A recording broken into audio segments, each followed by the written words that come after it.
La dénonciation était le maître mot des activités à la clôture de 16 jours d'activisme contre les violences sexuelles basées sur le genre, au rang des attentes du gouvernement, l'indemnisation des survivants des violences et l'application de la tolérance zéro pour mettre fin à l'impunité. Une marche de santé du PNMLS à la gare centrale pour une mobilisation. La structure invite les communautés à faire leur part, c'est-à-dire à dénoncer.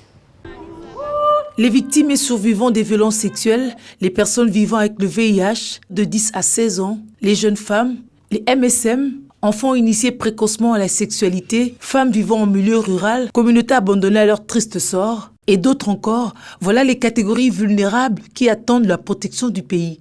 Les violences sexuelles et celles basées sur le genre sont en corrélation directe avec les IST, le VIH-Sida et autres maux criants qui accentuent la vulnérabilité des vulnérables. C'est un combat que tous doivent mener pour mettre fin à ce fléau. Alerte du RENADEF face à cette violation des droits humains. RENADEF clôture ce 16 jours d'activisme sur un bilan positif des activités amplifiées dont la finalité est la bonne gouvernance qui ne serait possible sans la connaissance et la vulgarisation des lois sur la protection des vulnérables.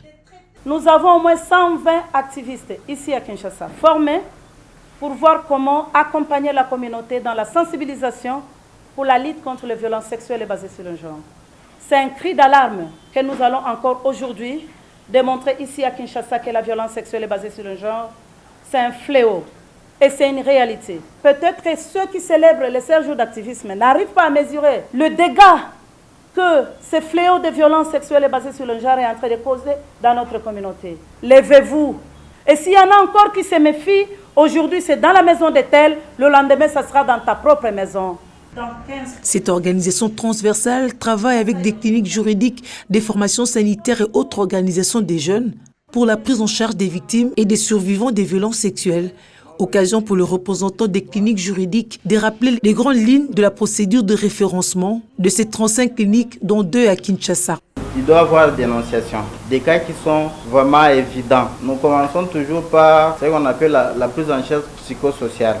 Les lois non connues et autres en contradiction, l'ordre juridique national de la RDC doit être mis à jour et être connu du grand public. Nous avons la loi sur la lutte contre les violences sexuelles. Nous avions la loi portant protection de l'enfant. Nous avions la loi portant révision de certains articles du Code pénal qui a même rajouté certains autres actes, certains autres faits, comme les faits de violences sexuelles. Il y a la loi portant protection des personnes vivant avec le VIH.